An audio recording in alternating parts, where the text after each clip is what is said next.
जय श्री कृष्णा भाइयों और बहनों। आज के इस वीडियो में मैं आपको धनतेरस की कथा और धनतेरस के बारे में जानकारी दे रही हूँ।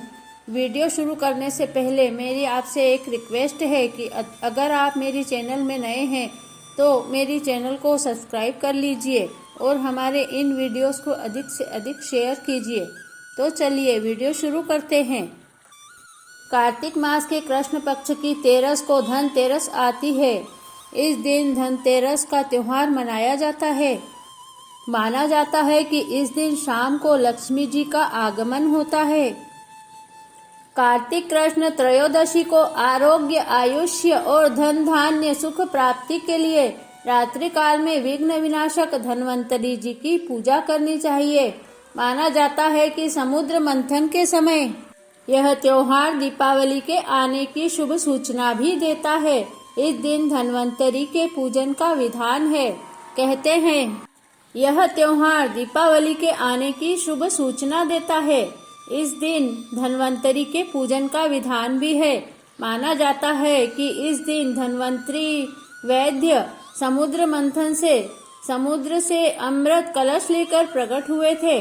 इसलिए धनतेरस को धन्वंतरी जयंती भी कहते हैं। इसीलिए धनतेरस के दिन सभी लोग नए बर्तन खरीदते हैं। विशेषतया चांदी के बर्तन खरीदना अत्यधिक शुभ माना जाता है। भगवान धन्वंतरी वैद्य है। इनकी पूजा करने से धन की प्राप्ति होती है। धन्वंतरी के साथ माँ लक्ष्मी और यमराज की पूजा भी की जाती है। धनतेरस पर कुबेर के साथ माँ लक्ष्मी जी की पूजा भी की जाती है। कुबेर के बिना लक्ष्मी की पूजा अधूरी रहती है। धनतेरस के दिन शाम को जम दिया लगाने का विधान है। धनतेरस के पूजन एवं दीपदान की विधि पूर्वक पूर्ण करने से अकाल मृत्यु से छुटकारा मिलता है। जहाँ जहाँ जिस जिस घर में यह पूजन होता है वहाँ अकाल मृत्यु का भय पास नहीं फटकता है। धनतेरस के दिन एक मिट्टी का दिया बना लें। रात को घर की स्त्रियां दिए का पूजन करें तथा दिए में तेल डालकर उसमें 4 बत्तियां लगाएं और एक कोड़ी में छेद करके दिए में रख दें। जल का छींटा देवें और कंकु, चावल, अबीर, गुलाल से उसकी पूजा करें। गुड़ का नैवेद्य और फूल दक्षिणा चढ़ावें और उसकी 4 फेरी लगाकर दिए को प्रज्वलित कर दें। जब दिया पूर्ण जल जाए तो उसमें से कोड़ी निकाल कर रख लेना चाहिए। माना जाता है कि इस कोड़ी को अगर तिजोरी में रख लिया जाए तो अपार धन की वृद्धि होती है। लक्ष्मी माँ प्रसन्न हो जाती है और धन की वर्षा करती है। चलिए अब मैं आपको धनतेरस की कहानी सुनाती हूँ। एक दिन भगवान विष्णु विचरण करने के लिए लक्ष्मी सहित भूमंडल पर आए।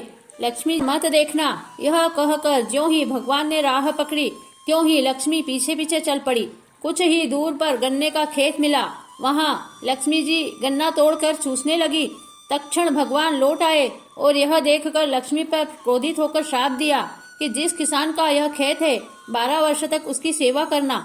ऐसा कहकर भगवान क्षीर सागर चले गए और लक्ष्मी ने किसान के यहाँ जाकर उसे खूब धन धान्य से परिपूर्ण कर दिया।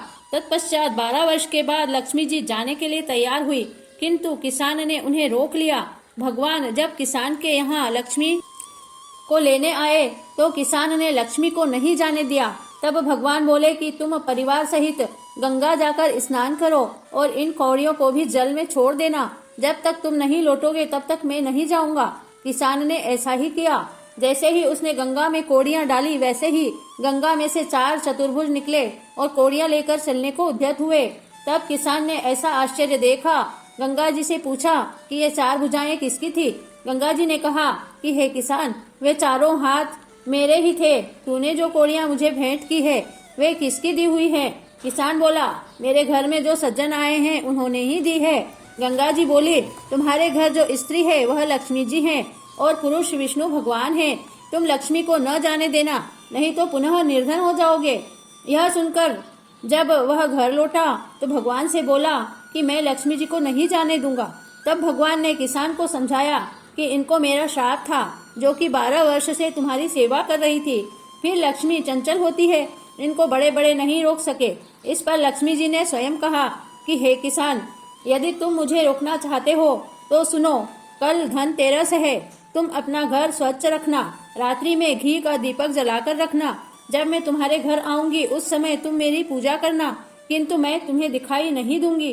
किसान ने कहा, ठीक है, मैं ऐसा ही करूंगा।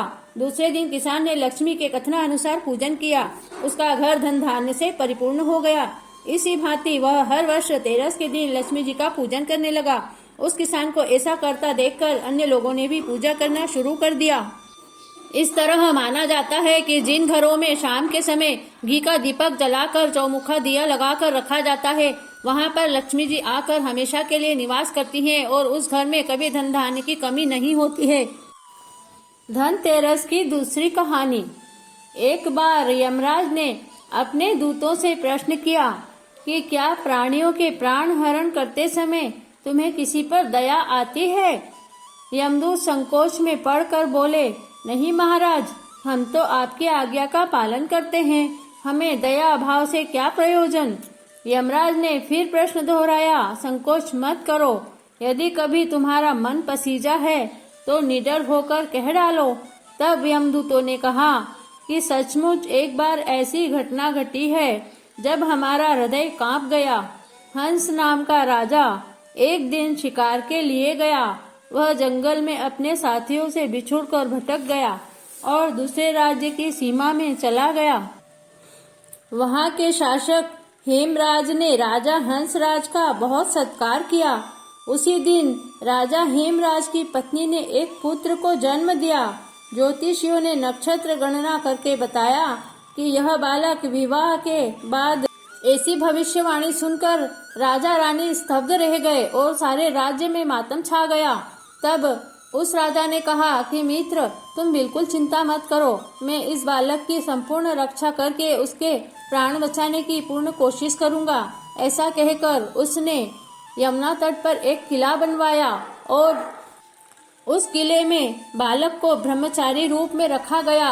उस बालक के पास स्त्रियों की छाया भी नहीं पहुंचने दी और उसकी प्राणों की रक्षा के लिए बहुत सारे अनुष्ठान जप यज्ञ करवाए गए। परंतु विधि का विधान कौन जान सकता है? विधि का विधान तो अडिग है। संयोग से एक दिन राजा हंस की राजकुमारी यमुना के तट पर निकल गई और उसने उस ब्रह्मचारी बालक से गंधर्व विवाह कर लिया। दोनों पति पत्नी बहुत खुश थे और बहुत ही सुंदर लग रहे थे। विवाह के चौथे दिन राजकुमार की मृत्यु हो गई। राजकुमार की मृत्यु होने से सारे राज्य में हाहाकार मच गई। सभी लोग स्तब्ध रह गए और चारों ओर मातम छा गया। उस नव परिणीति का करुण विलाप सुनकर हमारा हृदय भी कांप गया। ऐसी सुंदर जोड़ी हमने कभी नहीं देखी थी। वे कामदेव तथा रति से कम न थे। इस युवक को कालग्रस्त करते समय हमारे अश्रु भी थम नहीं पाए थे। यमराज ने द्रवित होकर कहा कि क्या किया जाए, विधि के विधान की मर्यादा हेतु हमें ऐसा अप्रिय कार्य करना पड़ता है। तब दूतों ने यमराज जी से कहा कि हे स्वामी, ऐसा कोई उपाय बताइए जिससे इस अकाल मृत्यु से बचा जाए। तब यमराज ने कहा कि अकाल मृत्यु से बचने का उपाय मैं बताता हूँ। धनतेरस के दिन पूजन एवं दीपदान की विधि से पूर्णतः अकाल मृत्यु से बचा जा सकता है।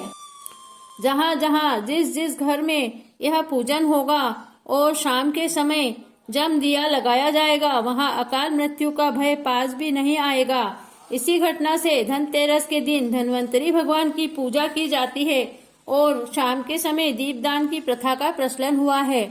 और इसीलिए धनतेरस के दिन शाम को सभी को जम दिया अवश्य लगाना चाहिए, जिससे घर के सभी लोग अकाल मृत्यु से बच जाते हैं। इस तरह धनतेरस की कहानी यहीं समाप्त होती है। अगर आपको हमारा वीडियो पसंद आया हो तो हमारी चैनल को सब्सक्राइब कीजिए और वीडियो को अधिक से अधिक शेयर कीजिए, जिससे सभी लोग यह कथा सुन सकें। जय श्री कृष्णा।